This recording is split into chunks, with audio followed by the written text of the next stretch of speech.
Guys, good Wednesday morning. My name is Jerry Miller, and welcome to Real Talk with Keith Smith. Thank you kindly for joining us.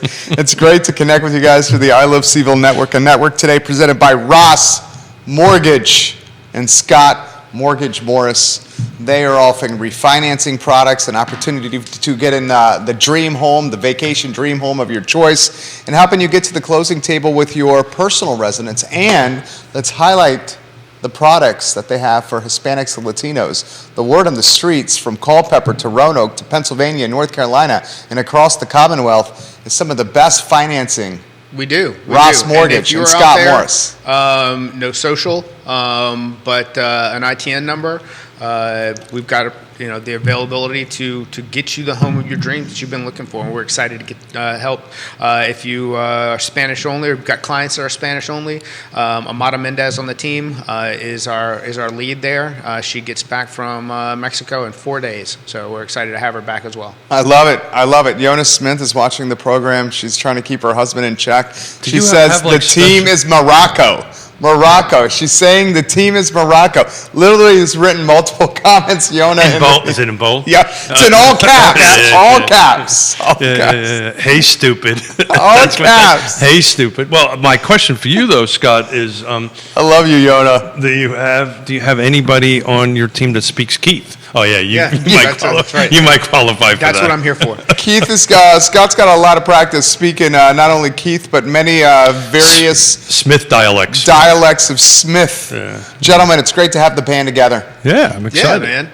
Good. Glad to see you back. Thank you. Looking good. Thank you. Enjoy the family.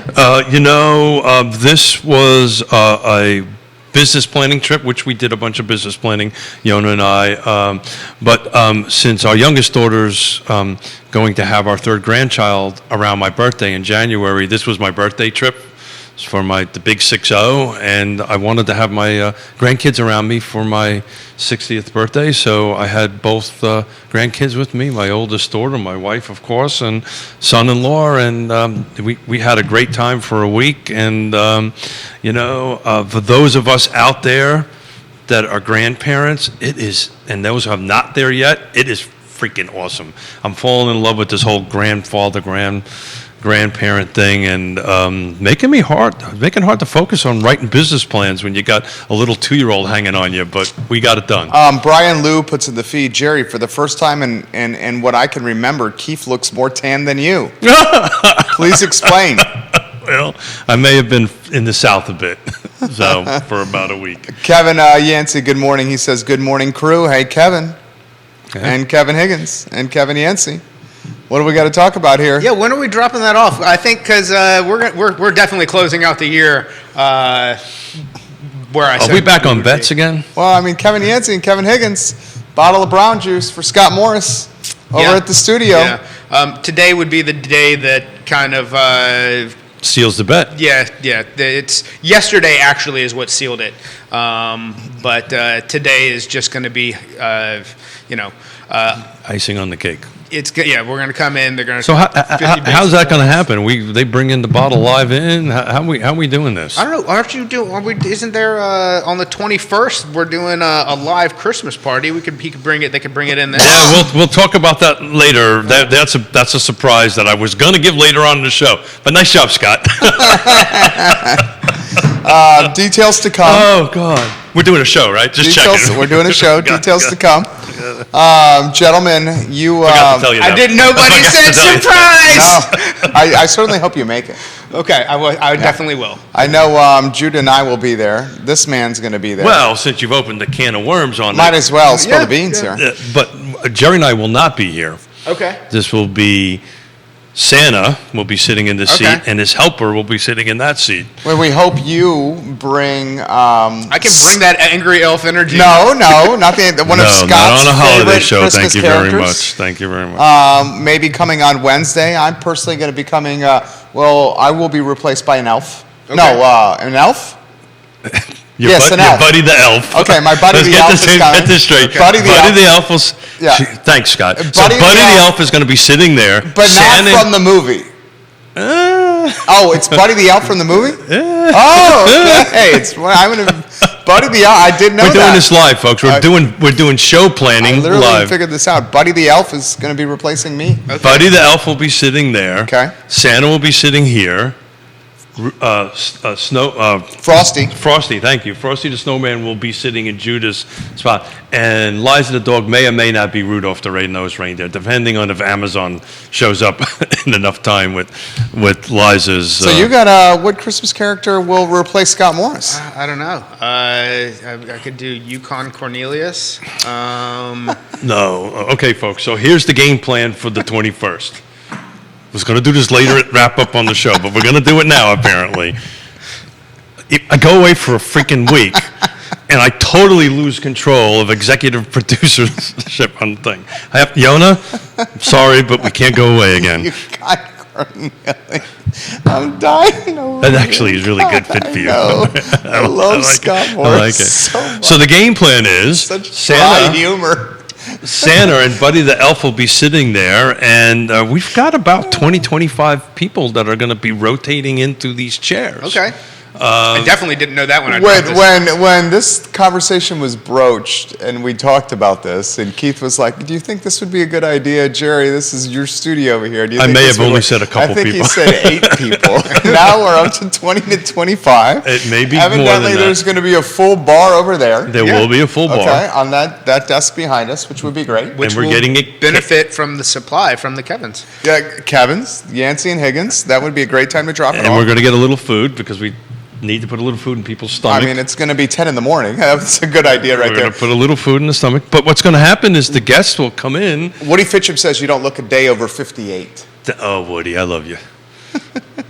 Woody, you and your beautiful 7/8 are in our thoughts and prayers every day. 100% Woody. I Thoughts and second prayers that. every day. Scott thirds that over there. Absolutely.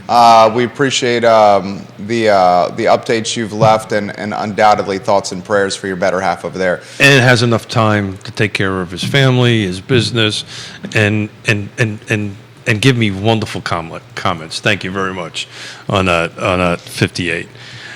So the game plan is you've got to wear a sweater. So we're going to go ahead and we're going to have three awards, and the folks that are listening and watching will vote for it. It'll be the best overall, ugliest, and most festive.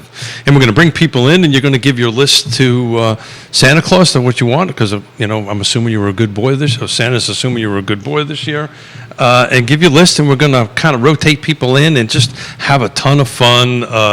It's been a serious couple of years. I think 2023 is going to be a serious real estate year, and 2023 is going to be a serious year. a serious year. So Yeah. we kind of want to wrap it up with a little fun, and I know Woody said, I believe Woody responded yes, if I double checked my Evite right. If not, Woody, please show up. Woody, are you going to be there, my friend? Let us know. And wear your funkiest, festive, ugliest sweater, and we'll let the people decide. I like it. I actually am doing a ugly sweater party at Grill 309 in Culpeper tomorrow from 5 to 7. There you go. So agents, people, we got pretty decent. You're hosting. Yeah. You are very hospitable. Thank you. Yeah. He loves to entertain, Scott Morris. Yeah, and then it's that time How of much year. work is Tova doing coordinating this? A lot. Tova, you're the glue of the office over there, Yes. Tova. Yeah. And then I've got an annual dinner that we're doing on the downtown mall with a group of friends. Oh, cool. There's a Smith brother that will be there. Oh, jeez. That one you really got to have What full da- dialect. And Yeah. translation. So what date is that? The 22nd. Okay, I'll make sure I have enough cash Okay. for bailout. Okay. Where are you guys going? CNO. Oh? Oh, time out. What's so funny about that? CNO's great. It is. This is not a CNO thing. CNO. Oh, because these guys are going to CNO. And it was brother. Yeah. It's like when he said We got to earlier. be careful. Mom watches this. He's like the friend that I'm meeting after this for lunch, talking about You're going to actually. petit pois would be over his. You'd be wasting your. The You lunch realize on- you can't wear a baseball cap. Z realized you can't wear a baseball I know cap. this. We started out. Orzo was on the list. In the past, wow. we've done. Can't go wrong with any of these. What's, Hey, are you on that list? Did you been invited? What's that? Have you been invited to this? To the Smith dinner? No. No, this is like the This is an intimate friends. This is like the homies dinner. So it's- lifelong. So I got an idea, Jerry. So it's the 27th, right? Oh, he wants to crash. We're going to crash Well, a it. second, I'm good with that. Yeah, I booked more seats than I think we've got. That was the biggest problem. Is I It's usually tough to book- find. Yeah, trying to get seating Look, is. but that's a good thing, right? Because I mean, it's a little difficult right now. It's just like the trip we took. Coming back was freaking brutal, right? Plane was packed. The flight was 45 minutes late. We missed the connecting flight to Charlottesville. Had to spend an extra whatever. It was insane to come on up. But the good news is people are back in planes. People are back in restaurants. Yeah. The restaurant owners are doing good. We were having a conversation. We would have had this conversation in 2020 in December, 2021 in December. Like, hey, a restaurant's going to survive, right? Well, There's so turnover, right? Of course. So in the past we've done Prime, which is no longer there anymore, which is a Correct. bummer. 'Cause 105, probably, right? Yeah, Prime 105. Probably would have done that again Prime 109. this year. 109. Look at this. Um, I got the wrong country. Got the wrong number. Downtown Grill no longer there. Also closed. So what's your go-to steak place? In I mean, it's Charlottesville? now the Aberdeen Barn. Which was discussed, but it is important that this dinner be held on the mall. Because they can wander to the. That's yeah, right. Got it. That's right. For There'll be some- post-dinner activities. I love it. Yeah. There'll be So, some wandering. So, did you guys get the spot downstairs at CNO at the I bar? think upstairs. Okay, very nice. Yeah. Wow. What time?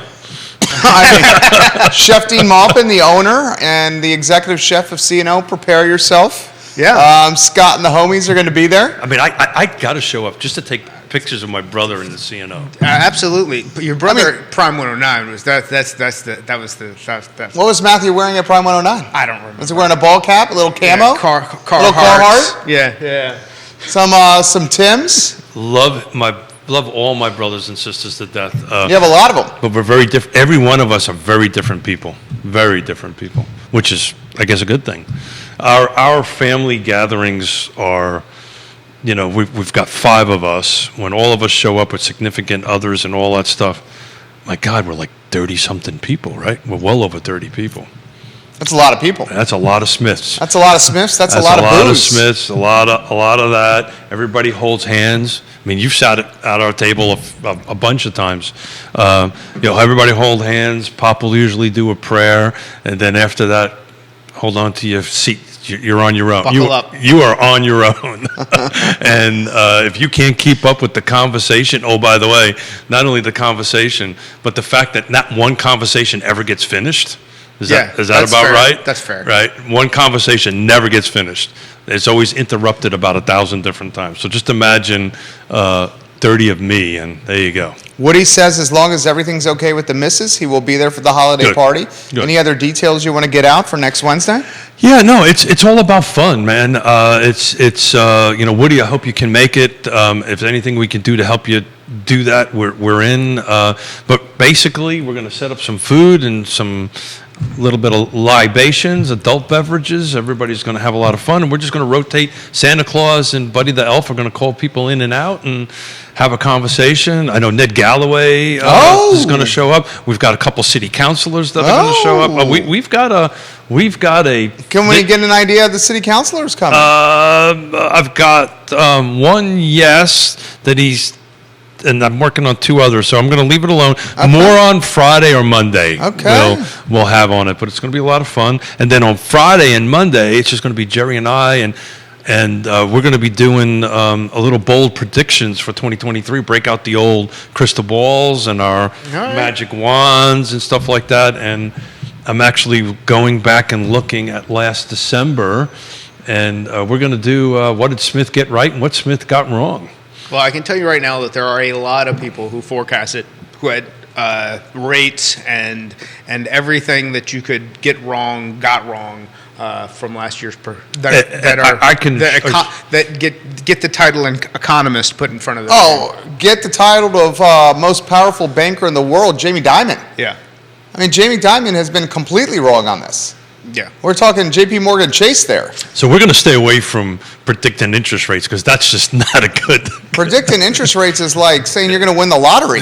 Well, But Scott's been calling it. It's dropping down, right? Where are we at now? I mean, we're 6.5. Yeah, 6.5. I think From 7 and something, post right? 6.25 today. But I'm seeing there's a little negative movement. We're gonna flirt. We're gonna be 6.5 through the end of the year. Well, the 10 years dropping, right? There was 3.5, I think, this morning, right? Yesterday's where all that movement. Everything happened off of yesterday's data. Today is just semantics. Just talking CPI, came in at 7.1, expected at 7.3, a little cooler than expected. This the nitty gritty Scott's referencing today is Fed Chair Powell talks to the world at 2:00. And the expectation is the rest of the world's going to be watching World Cup. World Cup. A half-point increase with some hawkish not language. Just the rest of the world. Everybody in the financial industry is going to have two screens up, and one's going to be soccer, and the other's going to be this. And it's just not. Nothing's going to happen today that didn't already happen, I guess, is the best way to explain it. Yeah, there's always the chance of a surprise, but there's not going to be. Not a half a point is probably where we're going to be at. And the messaging is going to be more important, and the messaging is going to be that we are steadfast in our commitment to combat inflation. Yeah. And just gonna strum that tune all the way through. So do you think the better than expected unemployment, meaning that unemployment has not grown, might impact Powell's thinking or the Fed's thinking? Primary thing was the CPI yesterday. Yeah. Yeah. I mean, they want to see. They want unemployment to go up. Yes, 100%. They wanted housing. They wanted housing to done, and it's not the case. I sent you guys. I did a presentation to Greene County's Board of Supervisors yesterday. Ned Galloway and I on the Regional Housing Partnership, and I ran a bunch of numbers for. You and Ned drove to Greene. Excuse me. You and Ned drove to Greene. Yeah. Ned and I drove to Greene County along with two staff members, and I did a presentation to Greene County about the Regional Housing Partnership and what we do on the show every day, or three times a week, and talked about their market and what's going on. And it was a good presentation, but the reality of it is, interest rates are not impacting the market, right? There's at least locally. They're impacting the market. Well, I think we've seen a slowing number in the number of listings that have come on in part due to people who have refinanced into a lower rate, who are having a difficult time making that shift. But I don't think it's going to take a whole lot of movement to create more activity. So as we continue to come down going into next year, along with just your seasonal aspect of what moves people, to making these decisions, that's where we're going. So, I'm just looking at it right now. Last 7 days, 32 new homes came on the market. 58 went pending in the last 7 days. Car footprint. That's like a 50, almost 50, half more went pending versus active. What I want to talk about is this rental that got all this activity on Facebook. Oh my goodness gracious! Did you see that? Well, we'll chat about that. And we got a cord right here to step over. This cord right there. We got a guest going to join us here in a matter of moments, and I'll let Scott introduce her. We'll get to that rental. It went viral. Yeah, I got that. It went viral. You want to be about a fist away from the, there you go, perfect. And your cameras are in the center.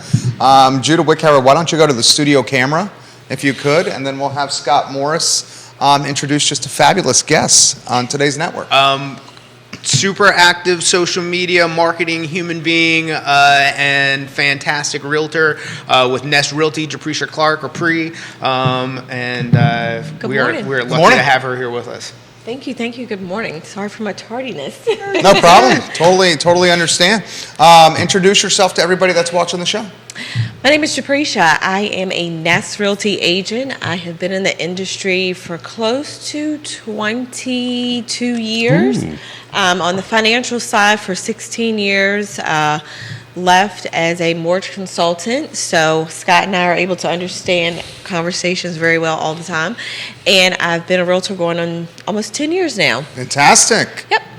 Fantastic. Keith, We love chatting with insiders like Japreshia. Yeah, so welcome on board. We're meeting each other for the first time. My name is Keith. Not quite. I'm a little longer than you. 35 years I've been in the business. We've opened our own little brokerage connected with Keller Williams, Yes Realty Partners, and I'm looking forward to getting to know you. You've surely upped the beauty of the set. That's for sure. It smells fantastic over here. That's for sure. So tell us a little bit about yourself. Other than that, I mean, where you're from and what's your core business like? I'm in the marvelous hub of Culpeper. Nice. So I say it's a marvelous hub because last week we had a Nest Summit, and I was one of the panel guests there. And something that they asked me is, how do I manage my travel, the market, the territory that I cover here in Virginia? And so the great thing about living in Culpeper is I'm about 45 minutes to an hour from any place major: Charlottesville, Northern Virginia, Front Royal, Fredericksburg, you name it, and my car Midnight can take me anywhere. Midnight. Okay. You name your cars too. Yes. I do as well. Yes. Keith names his truck. I don't know if you name your. Scott's got many vehicles over here. I don't anymore. I used to. It's probably been a few vehicles since I have named one. My truck is Sexy Silver. We have a Midnight, a Sexy Silver. What do we got over there for your truck? This is a Little Ear show. I can't tell you the name. Okay, all right. So I cover a pretty large territory in real estate, and I represent buyers, sellers. I'm not just one-sided. Yeah, cool. Like I said, wherever Midnight will allow us to go, we go. So what kind of vehicle is it? BMW. I got it for my birthday last year. Good for you. What version? 330. Good for you. Yep. Good for you. We've been BMW family for like decades. And we're like grandparents now, so we. I don't say that too proudly. I've always been a Mercedes girl, so. My aunt has. You were doing really good me. up until then. Yes. She got champagne taste over here. I like it. Oh, I don't know. Mercedes folks are usually got like me, about my age, a little bit of gray hair, and BMW is a little bit more modern. Michael Plecker, another agent, throwing a little shade to you. Yeah, I know. He says Keith's truck has big truck envy. It does. Okay.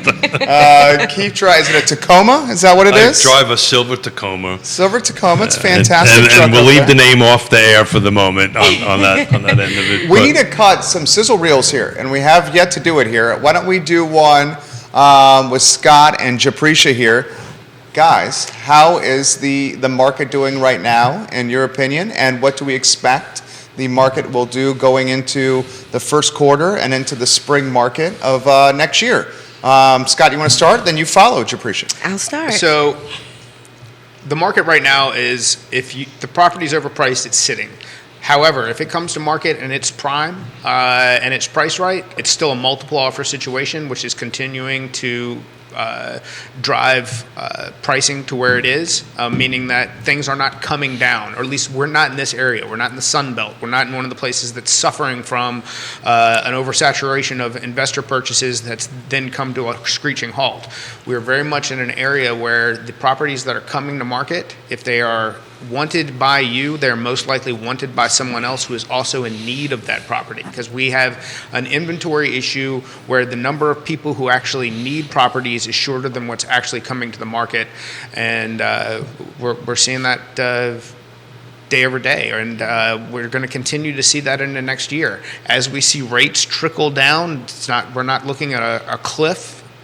We're going to see more activity as more buyers come back into the market, and those buyers are going to be going after the same listings you are. So if you want to make a move, get in touch with a professional, a Japreshia, a Keith, myself. Let's come up with a plan for you so that you feel comfortable making these decisions when you go to execute that plan.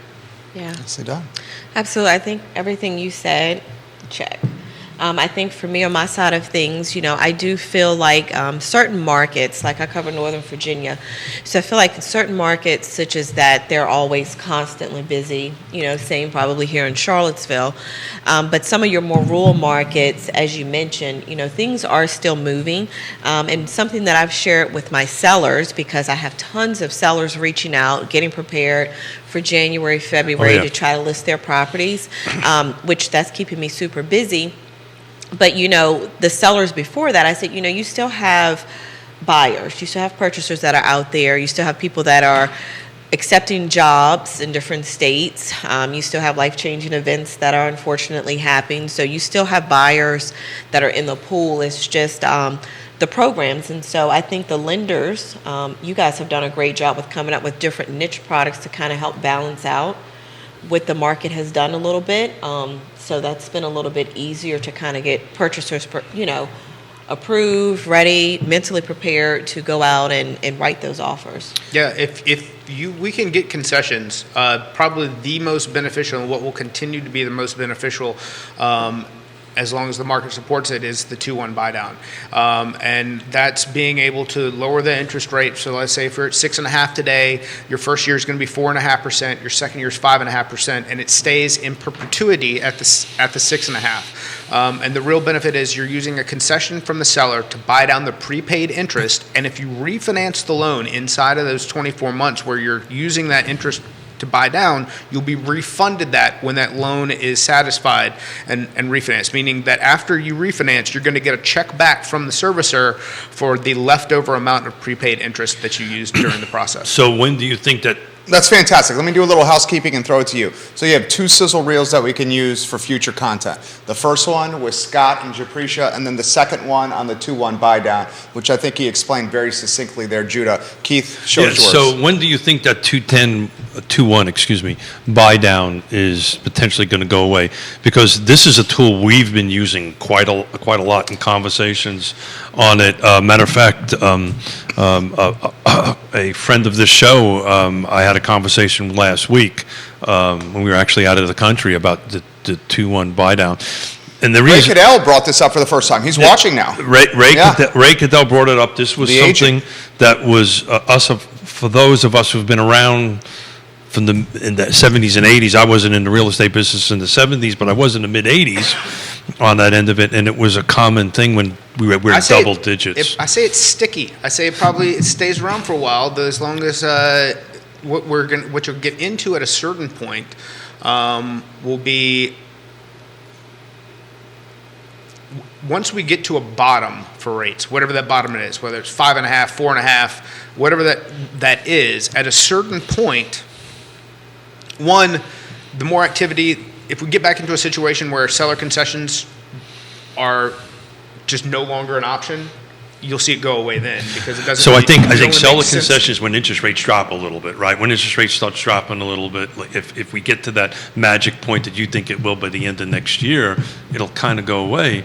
But the reason I bring that up is I've been instructing or been talking to buyers.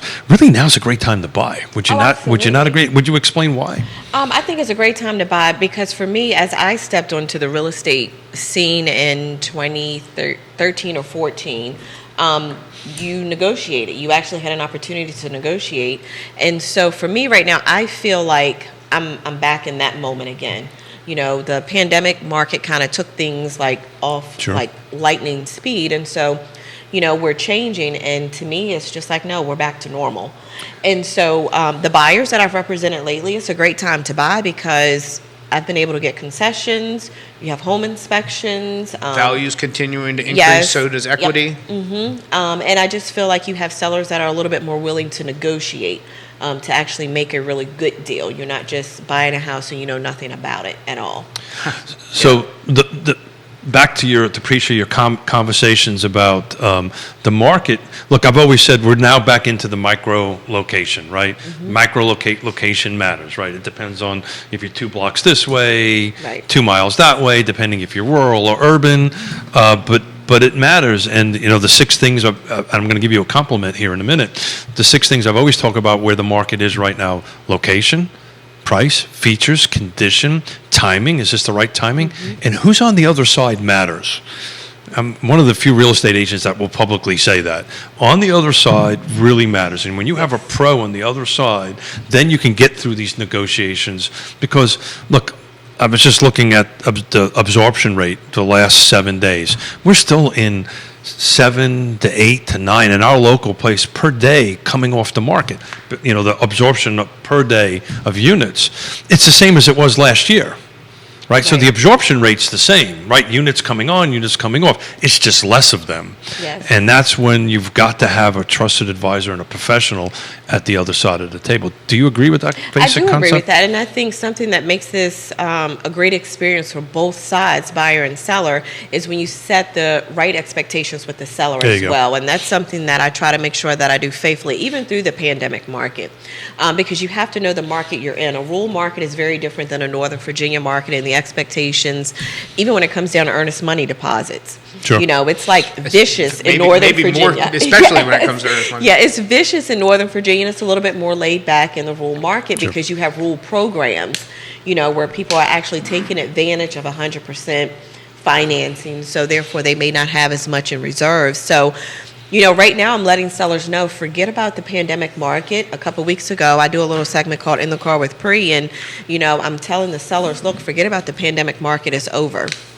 You know, thinking that you can just wait for 5, 10 offers, and that's even in a really good market, Sure. even with a good location.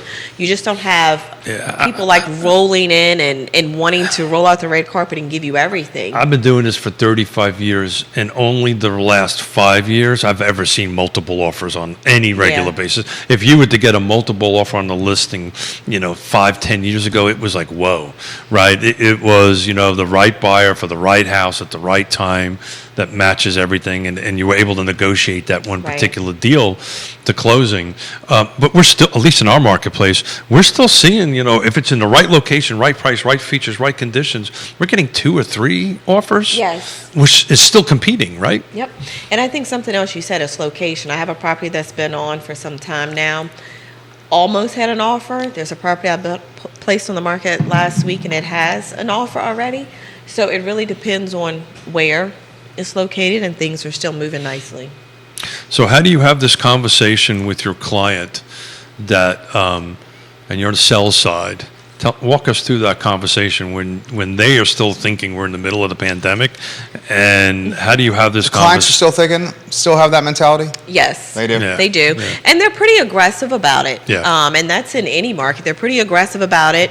They're quick to immediately challenge your knowledge about where the market is, your ability to market their home a little bit differently. And it's not something different. We're not trying to recreate the wheel here. We're selling the house the same way.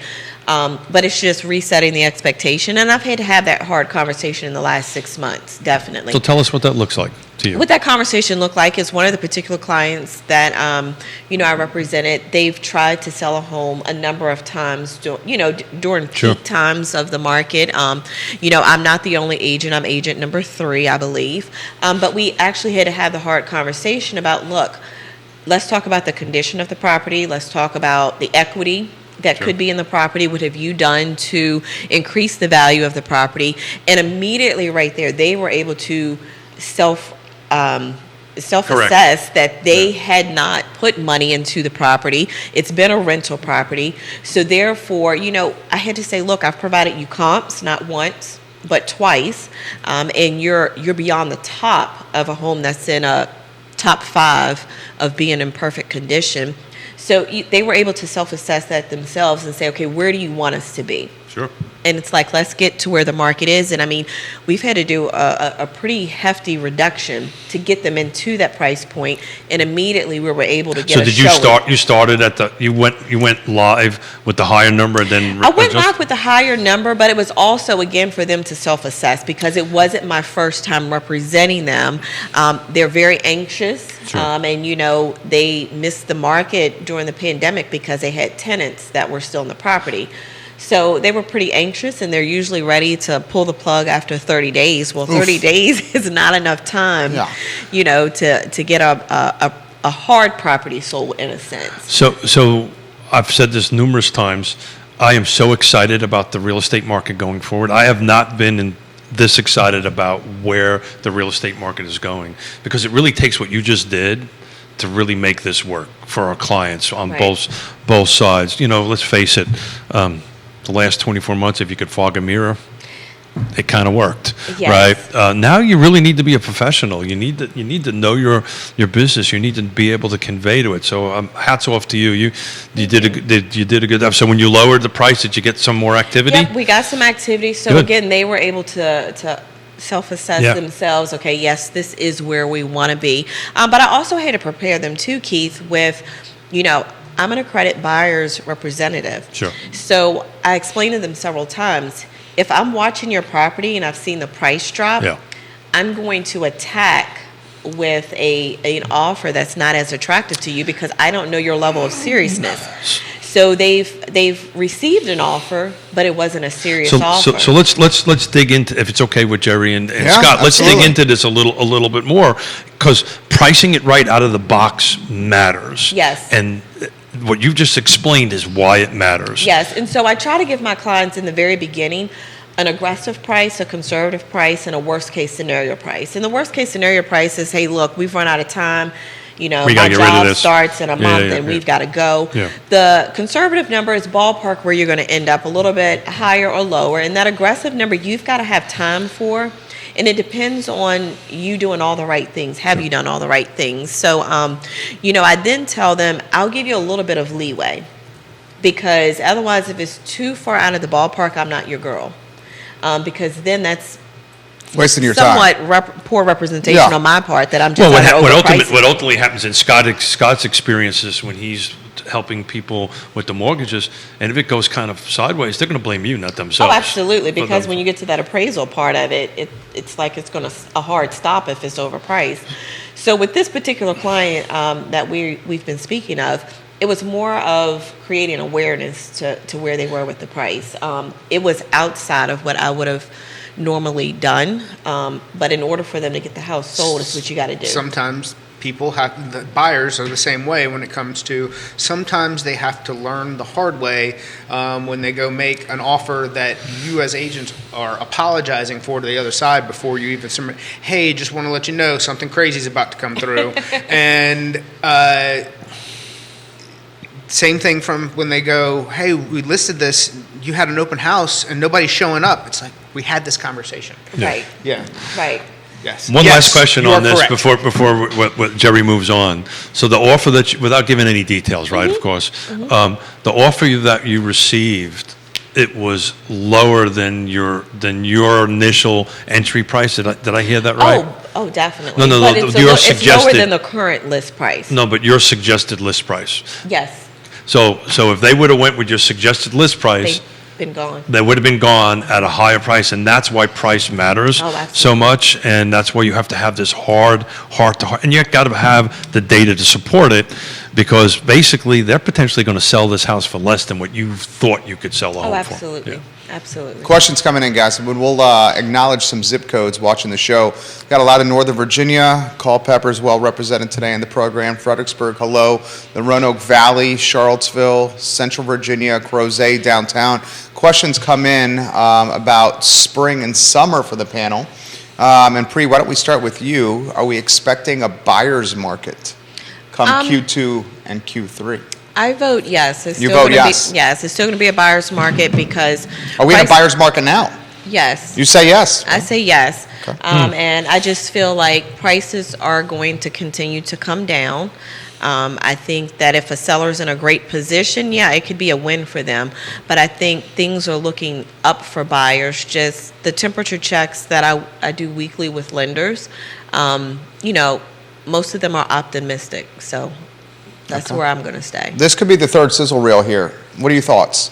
Buyer's market now, and then will it be a buyer's market Q2, Q3? So I think it depends on the property. I think now's a great time to buy for buyers because of the way things have slowed down, especially if the buyer is savvy enough to understand that there are opportunities outside of rate that, as far as the equity that they're going to continue to gain. I don't think prices are going to continue to go down. I think prices are going to continue to stay plateaued to increase, because I think as we see a declining rate market, we put more buyers back into the pool. We're going to see more competition going into next year. The shift is going to happen from sellers who have an existing low rate who need to make a life decision or have decided that, you know what, if this is where things are, I'm willing to give up X for Y. Meaning I've got a significant amount of equity that has occurred in the last 3 years. I'm willing to take that equity and apply it to a down payment to the future property, and I want what I want. I need what I need. Meaning, I'd like to downsize, and I want to move from this property to that. Our family is growing. I want to get out of this townhouse and into a single family detached. Whatever those decisions that they need to make, I think people are going to continue to grow their mindset into making that life-changing decision. Keith? It is not a buyer's market, and it's not going to be a buyer's market for a while. It's interesting. The markets matter, right? Location matters. So in the Northern Virginia, I don't disagree with you that much. I think somewhere around the Northern Virginia part of it, I think you're going to start seeing that shift. But I was just looking at Greene County. I gave a presentation to Greene County's Board of Supervisors last night. You know, they're under $300,000 in Greene County. There's only 5 houses for sale. The absorption rate is just going way too high. So location matters. So what'll happen from one side of the street or the other side of the street, that house might be in a buyer's market scenario. This side of the street or 2 blocks away, it might be a seller's market scenario on that end of it. But just out of curiosity, you might know this off the top of your head. What is your average days on market right now in your marketplace? My average days on market is anywhere from 35 to about 52 days. So that's healthy. That's healthy. So it depends on the market. In our market It here, depends, because in Northern Virginia, it's very different. I just provided some comps and days on market, and it's like 6 to 10. So that's the point I'm trying to make, Yeah. is that each market's a little bit different, Very and that, different. and that kind of thing. Historically, depending on who you listen to, what PhD economist you listen to on it, or what talk show that you listen to, it's generally 60 to 90 days is when that formal pivot happens. So in our marketplace, we're nowhere near those dates. But in certain parts of your marketplace. So I think what I want to caution folks that are listening and doing, location matters, right? The micro location matters even more. That Northern Virginia market isn't exactly this market at the moment. Yeah. That's what I love about the talk show. 3 very different opinions on the buyer's market topic here on this talk show right here. More questions coming in for you guys here. If you guys want to take some questions. This one has been on, this question's coming in from Crozet, and the question's on the first-time home buyer question. And is it more difficult now for a first-time home buyer to purchase a home? We get this one often. First-time home buyer family here asking the question. More difficult now for us first-time home buyers with rates where they're at and inventory where it's at to buy a home, or during the peak of the pandemic for a first-time home buyer? Who wants to touch on that?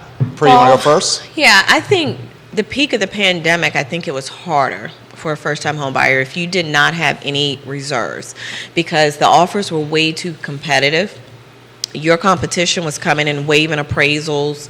They had tons inspections. of cash. They Yeah. weren't doing home inspections. And if you were new to the market, for me, ethically, I didn't even feel comfortable, mentioning that. Just waive the home inspection and just do this and just do that. Oh, no. Just to get the house. And, I know that the market was filled with that type of advice, and that's just scary to me, because you have no idea what you're getting yourself into, and it's your very first home.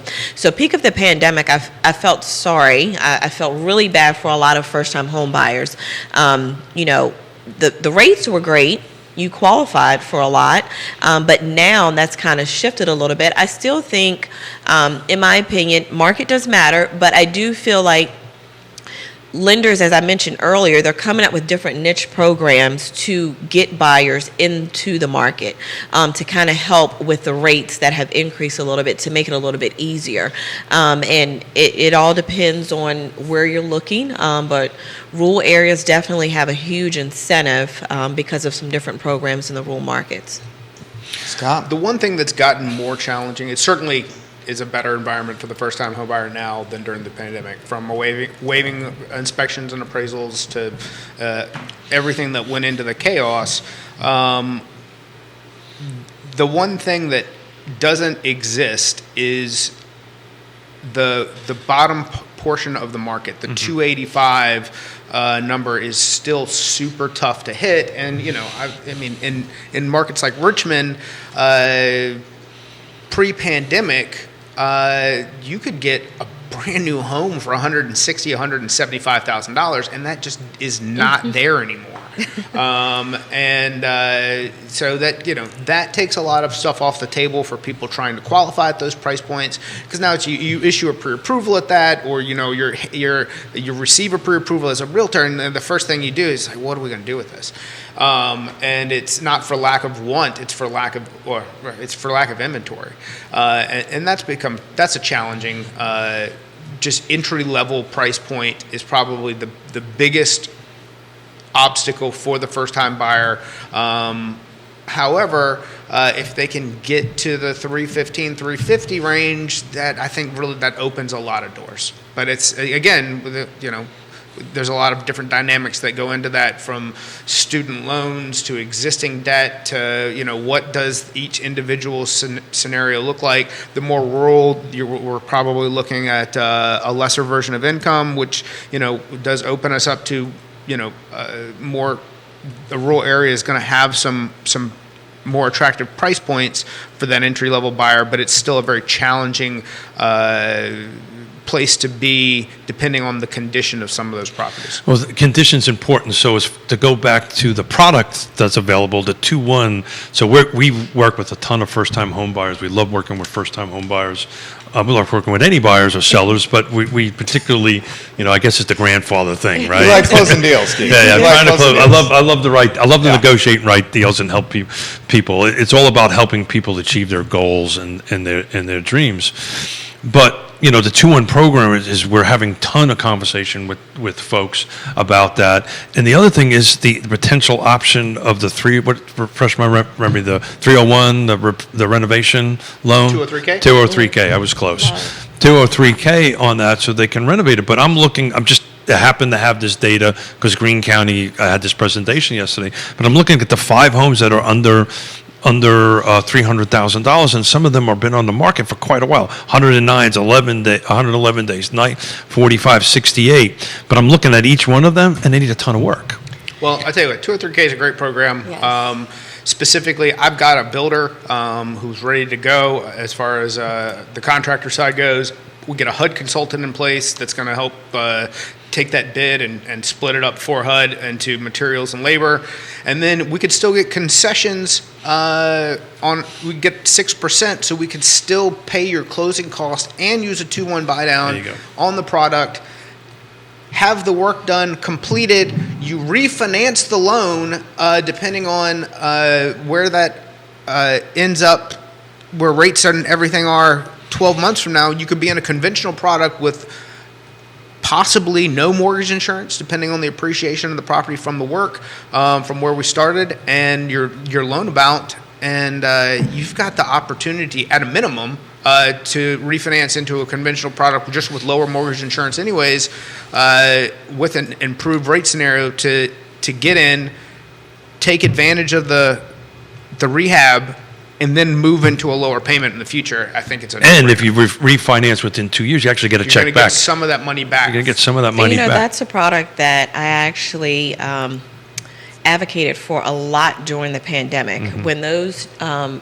When you asked about first-time home buyers, and we talked about the struggles they had with not being able to compete with cash offers, waiving home inspections, I actually recommended that to several of my clients. We had probably looked at 15 properties and wrote so many offers, and they weren't winning. Let's go back and look at some of the homes that were actually sitting on the market for a while. What can we do to make those look like the home that 15 people wrote an offer on? It's a great product. So I actually think it's harder for first-time home buyers now than it was in the middle of the pandemic. To use that product? No, or to buy, period. Really? It's harder. Interest rates are higher, so it's making more... Less inventory. Less inventory is less than it was this time last year. And that inventory at that first-time home buyer price point is just really hard. They may not be competing against so many people, but they still can't get there because the numbers don't work unless you get outside of the box, right? You have to get outside of the box and say, okay, guys, if this is what we want to do, we need to talk to Scott. This 2-1 buy down, or I think that's more an expectations issue. So in that, because they may, and that goes back to what I was talking about in the beginning. If it is a prime property that is priced right, it's still getting multiple offers. Without So doubt. if you can move them from the 350 house to the 250 house, but doing $100,000 in renovation, they can spend the same amount of money. But then you have the whole: can they be in the house for the renovations? What sort of level of expectations and timeline do they deal with in making that decision in doing so? So I'm a recovering developer and builder. I built 600 houses in my career. I know a little bit about building and construction. So Yvonne and I, our youngest daughter and husband, are moving to Richmond, and we're literally doing that exact thing you just outlined. Okay, the Richmond market is hot, right? If it's, the price point that they're at, they're doing multiple offers. So, okay, guys, let's take a step back. Let's look at something that needs a little bit of help, right? We kind of know people. We know a guy. I know a guy. And that's the path that we're looking at doing. They might have to live with us for a little while, but, there you go. But that'll be good. We'll have a little grandbaby around the house. That'll be fun. But that's the path that we're looking at going, because the homes that they want and the neighborhoods they want, it's got an 8 or a 9 in front of it in Richmond. But I feel like that was a lot of what was happening during the pandemic, though. I mean, the prices were increased, so I think there were still some challenges that purchasers faced during that time. The downside to that, not to interrupt you, but the downside to that is people were buying them for cash investors. Yes. Right? That market is somewhat subsided a little bit, right? Not a lot, but some of it. I think the reason I'm team buyer's market right now is because the last few offers I've written, we've been able to negotiate. I've been able to get things that buyers actually need and want. Getting 6% in concessions didn't exist in Right. that environment. So when I'm looking at it, Plus reduction in price. Well, because sellers, they're kind when you of do the somewhat 6%, panicky. it is a reduction of price by 6%. Sellers are kind of panicky. They don't want their house to sit on the market because they know they missed the boat. So, any agent that I'm working with right now, this is not towards you, but, I'm thankful because we were able to offer less, get closing costs, get a home inspection that's a not lot. for void. Yeah. And for me, So I define that as normal. yes, Right. and that's why I said I so feel I like think I'm we're in a more in a normal neutral market right now. than we are either a seller's or buyer's market. Yeah. I love this. I love when we do this stuff. This is fun. Yes, so I still feel like there's a win out there Yeah, for sure. those purchases. More questions coming in. I know you want to get to that rental that I put on social media. Did you see what I put on social media Yes, yesterday? super cute. About the shed for 1,100 or the cottage? Okay, we'll Cute, talk huh? about that. I want to live in that myself. Okay, so that Not at topic 1,100 is, though. is something Scott wants to get to. It's right next to the bars in Belmont. Yeah. I mean, that literally is next door to Southern Crescent. You know where that's at? And so we'll get to that in a matter of moments. Couple of questions. Maybe we do some rapid fire. This one's come in from Lynchburg. Jerry, can you ask the panelists if they're seeing the return of any seller finance deals? Want to start on them? The markets that I cover, I have not. Okay. I have not. It's not something that I would see because You're in the financing world. But at the same time, it's something that I talk to people about often. And in Virginia, I strongly counsel people to go Yes. into that as an absolute last resort, because in Virginia, the law protects the seller to the extent that if the borrower were to default on one payment, they can wipe the entire deal clean, say thank you for your money, now get out of the house. Takes Right. 31 days. Actually, it can take less than that depending on how the contract's That's drawn exactly right. How the deed of trust up. is How the written. deed of trust is drawn up, yeah. Jump in on that question. Yeah, so we have my wife and I have one rental property that we own that's a seller finance. We're talking to actually a couple other clients that were investors that want to now get out, and we're trying to negotiate seller finance deals with them. As to Scott's point, you need to be a sophisticated buyer to really do that, because the risks are great. I also feel like, what's the purpose? Whenever someone's reached out to me and asked about that, I'm like, what's the purpose? Why do you need seller financing? Yeah. Why do you want that? So you on have my- a plan to get out down the Yes, road. because if it's a I think most of the time would be to sidestep maybe a lower rate to come in at a lower rate and then figure out a balloon or a term. Why would where- you get a lower rate on? Why would a seller incentivize you Because with a lower because rate? the home has been sitting for a while. And the key for the seller is just to set that term up in a short enough window that it incentivizes the person to refinance. So how the seller finances work for the deal that we've done and the ones that we're looking at, it's more of a seller benefit than a buyer benefit. Yeah, it's the seller Right. trying to get out at a property that is long in the tooth. No, it's That's the 1031 exchange is what it's all about. Yeah, They don't want to pay 1031 exchange, and this model goes ahead, instead of me writing a check for $200,000-300,000 that they have to pay capital gains on, we give them a X percentage down payment, a more reasonable interest rate on it with a 5-year balloon or a 7-year balloon, but they don't get hit with that huge capital gains tax. They get it in pieces. So that's how it's working for us at the moment. For the buyer, when we have buyers, hey, what about this? Talk to Scott, right? It's really not a great tool for a first-time home buyer, in my opinion. Yeah. Okay, other questions coming in.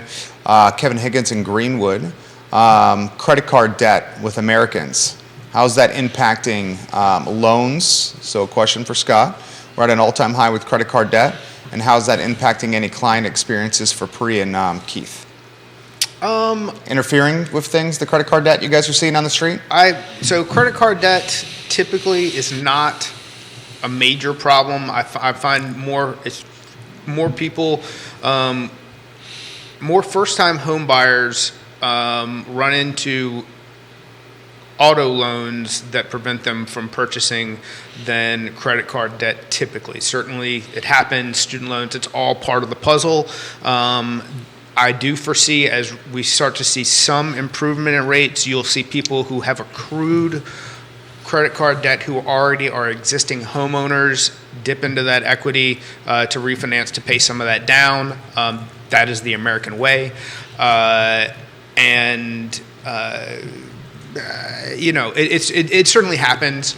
People who are already existing homeowners who are planning on making a move, one of the things that we'll do is we'll have some of that the equity from that sale pay the credit card at closing in order to lower debt to income for qualification purposes. There's a lot of different tools and things that we'll talk about in doing so. Credit card debt has not been a red herring that I've seen thus far. I'd say the same. It's the same for me. But the way that I have my business set up, I'm doing a lot of pre-planning before we would ever get to Scott, and that is actually an issue. Gotcha. Keith? So credit cards is an issue? No. Where it's not an issue. Not an issue. Yeah. I yeah. apologize, my hearing aids aren't quite caught up on that. No, yeah, so at least on our end of it, the buyers that we've been working with, the buyer's sophisticated now, right? Yeah, They're absolutely. highly educated. Yes. They know that they need to have certain credit scores and have that, and it is not an issue. I think maybe the freak out a little bit more is about student loans Yes. On that end of it, but maybe Scott can talk a little bit about how that actually works from student loans. 'Cause it's not exactly a one-to-one, right? On the student loans. So it depends. People get, the concept that the loan is in deferment, that it may not count against them, but we still have to count a percentage against them as far It's as. not 100% of it, though, right? No, we count, 0.5% typically is what the most programs have moved to as a qualifying aspect. Now, and if it's a conventional product and you've got it amortized over 60 years or something crazy, we can 60 count. years? Oh, yeah. People are, Oh, yeah. what? Oh, yeah. Yeah, it's. They're never going to pay this off. No, that's the whole thing. Good Lord. Which is why college costs. That's the 7-year car loan. Yeah, the money's never. Oh, that's. I would call it a Ponzi scheme, but that's a whole 60 different years? story. Yeah. Yeah, it's crazy. But just so a simple Staff Sergeant United States Marine Corps brain operates, if I've got $100,000 worth of credit card, of student loan debt, you're only looking at 50% of that, right? As DTI, debt to income, or you're looking. I'm talking 0.5%, so that's Got $500 a month. Got it. Understood. Now I understand. Thank you.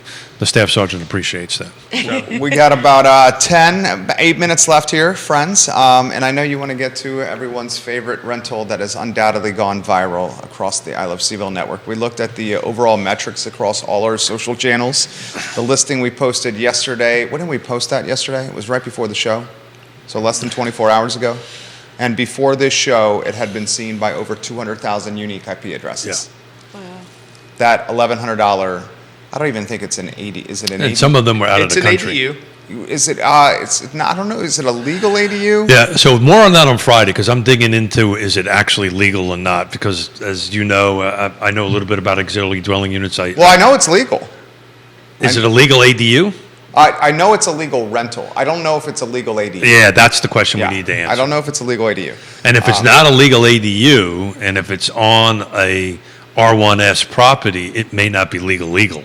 So I'm going to dig into that. It may not be legitimate. There's a lot of them out there that people. I've had to people do. caveat this multiple times after posting this. I have investment property. That's not one of mine. Yes. I represent real estate agents and marketing their properties. This is not one of my clients. Yes. I have to caveat that.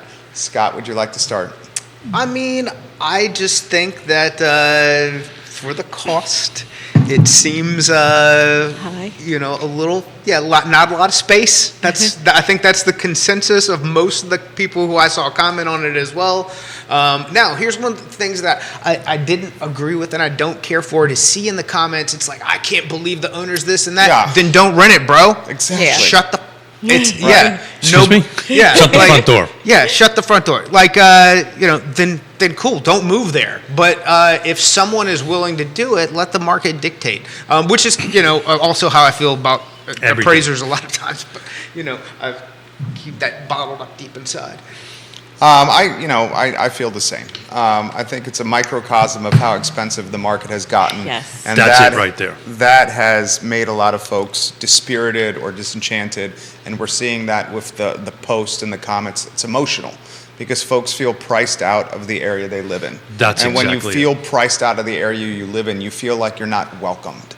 And that's why people are responding with such emotion.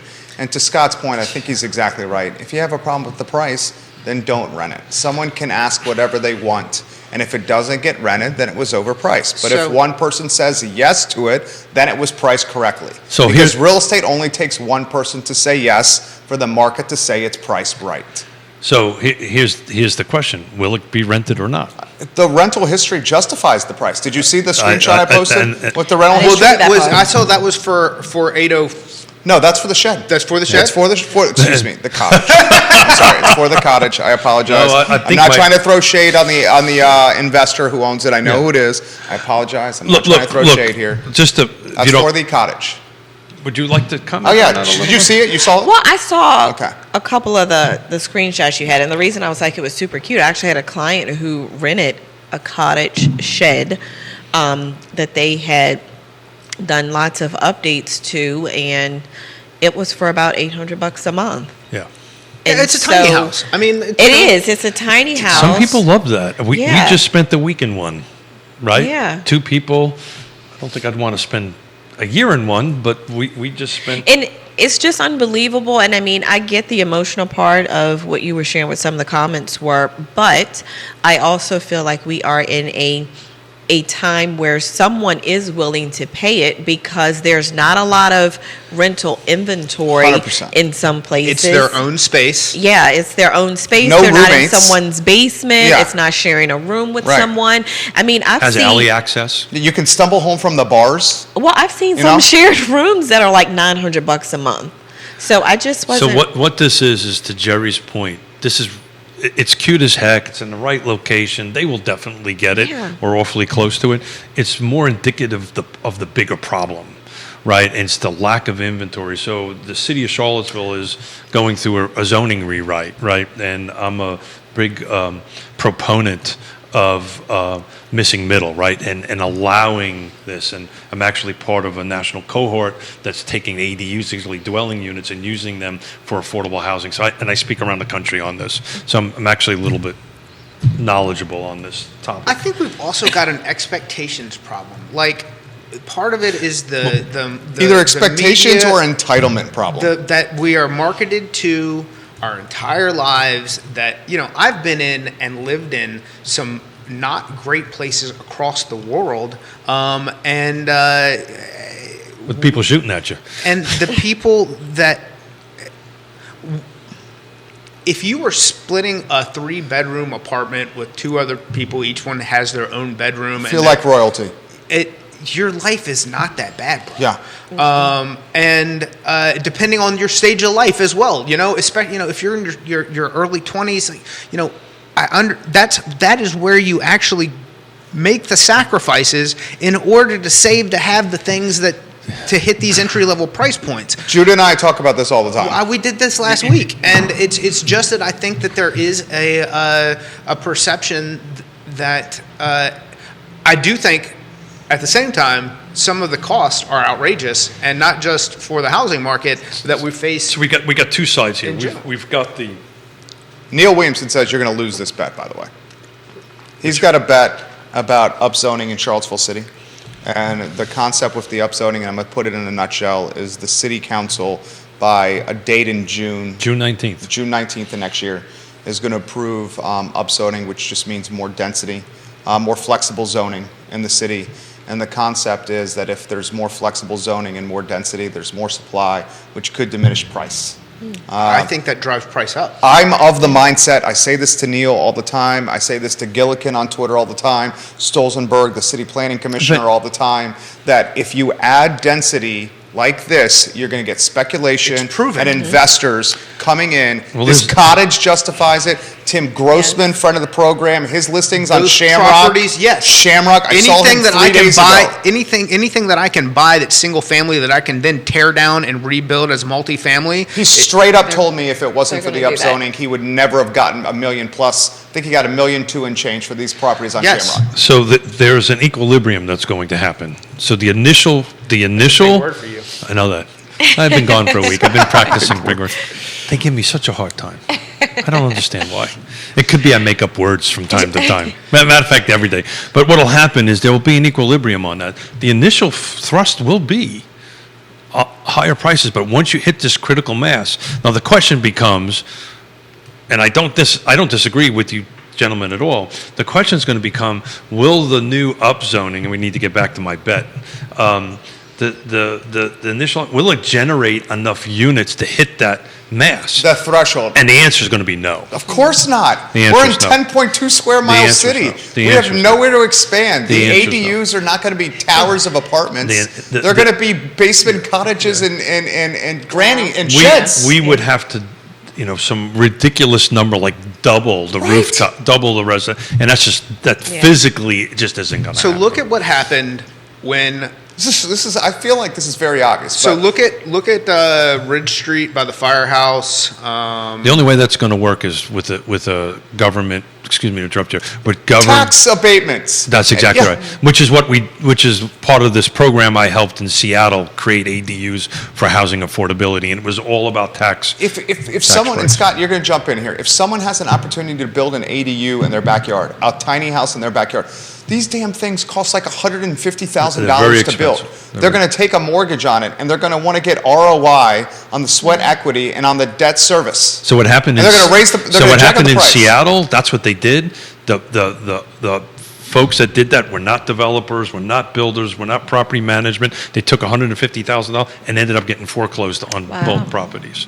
So there's a whole path over there. But I'll let Scott's got So something to say. look at what happened when you took the ability to have these colonial single-family homes on Ridge Street and through those areas, and then bust them into 6-unit rentals over time.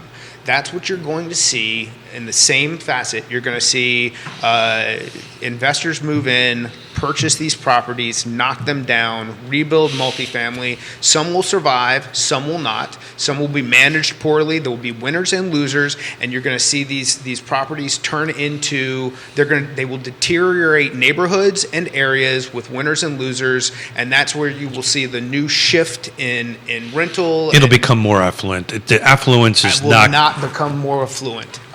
Some of them will, and some of them won't. There will Yeah. be winners and losers. in that Unless scenario. the city. Just like the people who bought that and did that in the aspect that you're talking about, went and had some of them foreclosed on, you will have good landlords, bad landlords. Still Yeah, I mean, you're gonna have market that capture, anywhere. But you're going to be putting more units in these areas, and the more units.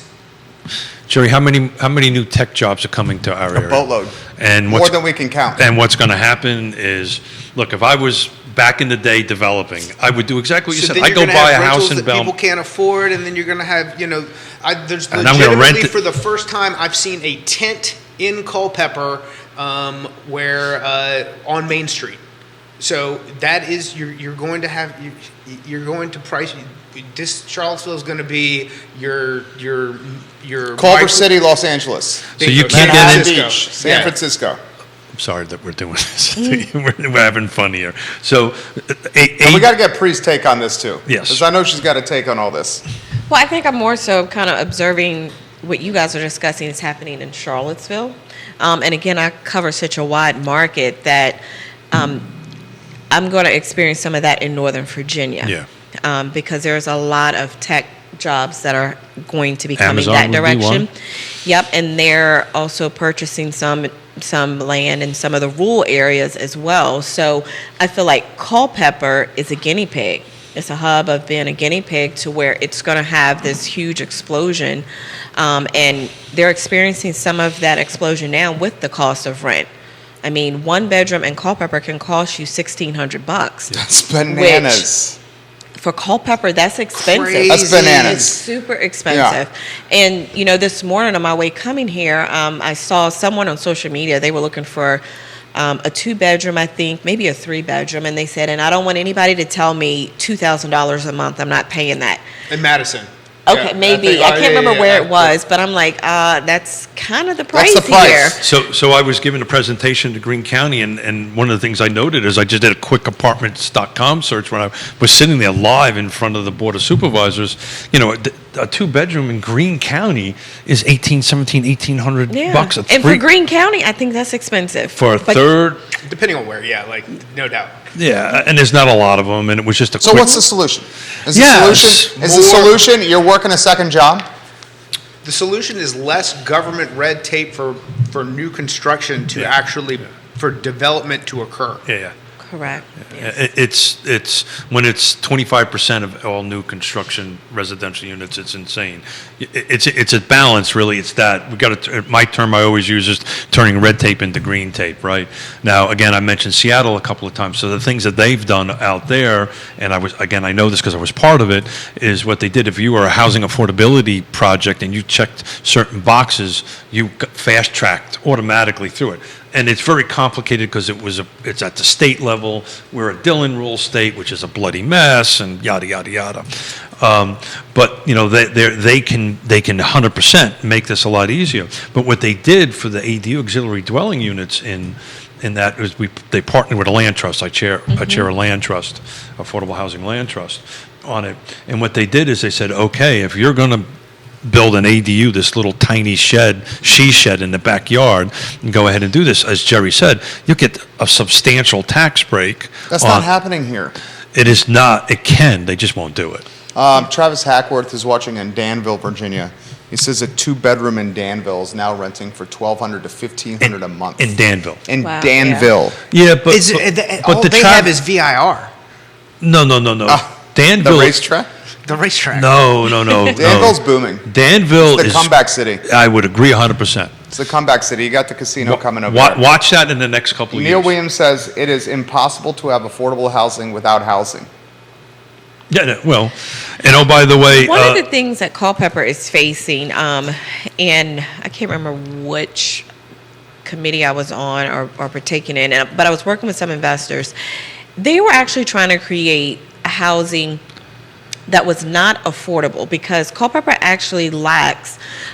We have a lot of teachers that migrate to Culpeper from Pennsylvania. Sure. The teachers are kind of stuck in the middle with that teacher salary. They make too much for the affordable housing. Yep. But not enough for the $1,700 a month for a 1-bedroom. So, Culpeper actually lacks something in the middle. Either you have to make no money and you can qualify for housing, or you don't make enough to get what's available. So the explanation I gave to the Greene County Board of Supervisors was exactly that. Starting teacher in Greene County makes, I think it's under $50,000. If you're doing a 2-bedroom, it's about $1,800 a month. If it's a 3-bedroom, it's about $2,400 a month. The math just doesn't work. No. Right? But, a shout out to Neil. I read his Christmas poem. I read his poem too. I made it through about 75% of it, Neil. I thought it was fantastic. He's the king of pop culture and the king of content. Neil Williamson, the president of the Free Enterprise Forum. I found it. You've got to read the whole thing. It gets better at the end. I found. I went to got the- it. yeah, I went to the end. You're awesome. Thank you. So, You guys are awesome. Please ask Pri to come back. Please. Absolutely. And she's got an opening whenever she wants to come. Yeah, Perfect, this is thank you. this has been Well, you very surely enjoyable. raised the value of the of the panel. And she's for a pro. sure. She's got the Thank you. financing side, the real estate side. She's a pro. Judah Wickhauer is the North Star of the network and the set here. He runs the board, the audio, the visual, and helps make us look good, which from time to time is a challenge, except for Pri. The show is archived at ilovecville.com and realtalkwithkeithsmith.com. Thank You you. can also find Wednesday shows on Scott Morse's YouTube page. I like it. Look at how it's like folks know that brand and marketing are going to be paramount in 2023 when things Yes. get a little You tighter. think? I wonder why that got out there. All right, the I Love CVille show is up in 50 minutes, guys, and we're going to talk more about this rental that is going by 200,000 unique IP addresses in less than 24 hours on 1,100 a month, 258 square foot cottage. That story and more at 12:30. Take care, everyone. That was awesome. He's going to tell us when the mics are off here very shortly.